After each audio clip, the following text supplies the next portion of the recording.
হ্যাঁ 22 না 3টে বাজে সাজিয়েছে কি? হ্যাঁ খুব সুন্দর হয়েছে। 4:30 বাজে। উনি কি দাদুর বউ? সবাই মামা।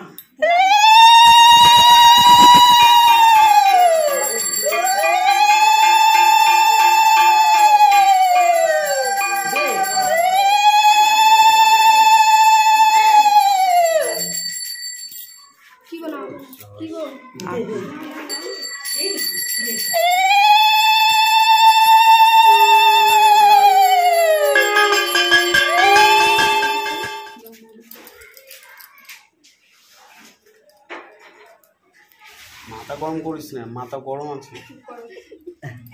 কিছু বলবে দাদু তুমি? ওর হাতে দাও। ও দাদু কিছু বলবা? না ওরা বোর হাতে তো না ছেলের দুইজন মিলেই ধরবে তো এটা ওটা ঘরটা ভিতরে সরা, এটা সরা। হ্যাঁ সব হয়ে গেছে। নমস্কার। তাহলে পুজো হয়ে গেল? পুজো হয়ে গেল? হ্যাঁ জানি। বন্ধুরা এ আবার কে চশমা পরে? এটা আবার একটা ঠাকুর পুজো না, 3টে ঠাকুর পুজো হয়েছে। এটা হচ্ছে আমাদের একদম পাশের বাড়ি। ভাইয়ের বউকে ডেকেছিল প্রসাদ খাওয়ার জন্য, তো বলছে আমি একা যাবো, তুমি চলো দিদি। তা আমিও গেছি, গিয়ে একটু ফটো মটো তুলেছি। তো ওখানে একটু মজা টজা করলাম, প্রসাদ খেলাম, তারপরে আবার বাড়ি চলে এসেছি। বাড়ি চলে এসে তোমাদের দেখাই আমাদের ঠাকুরের মুখটা, শুধু দেখো অপূর্ব। তারপরে যাই হোক কার্তিক তো পুজো হলো, এবার পেট পুজোটা কি হবে? খুব খিদে পেয়ে গেছে। ফ্রাইড রাইস হয়েছিল, আলুর দম হয়েছিল, বেগুনি হয়েছিল, আর পায়েস হয়েছিল, চাটনি, রসগোল্লা। কি বন্ধুরা ঠিক আছে না খাবারটা? রাতের ডিনারটা।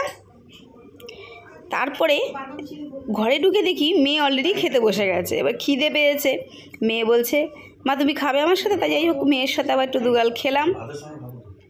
তারপর মা একটু এন্ট্রি নিল, মা বলছে কিরে খেয়ে নেই, অনেক রাত হয়ে গেছে। তো বসেছিলাম, ভাইয়ের বন্ধুরা আসলে পরে খাবো বলে। তবে মেয়ের সাথে দুগাল খেয়েছি, ব্যাস আমার খিদে হয়ে গেছে, আর কি পাইনি। তো যাই হোক তোমাদের সাথে আমি কেন ডাইরেক্ট কথা বলতে পারিনি, এই যে 3 বছরে উদযাপন করেছে, অনেক লোকজন খাইয়েছে, গান বাজনা খুব চলছিল, তার জন্য আমি ডাইরেক্ট তোমাদের সাথে কথা বলতে পারিনি। এখানে ভীষণ মজা হয়েছিল, ব্যাড লাক যে আমি তোমাদের এগুলো শোনাতে পারলাম না। তো সবাই কার্তিক পুজো কেমন কাটালে কমেন্ট করো। সবাই ভালো থাকো, সুস্থ থাকো। আর আজকের জন্য এখানে স্টপ, নেক্সট ভিডিও আবার চলে আসবে তাড়াতাড়ি। তার জন্য তোমরা ভালো থাকো, সুস্থ থাকো।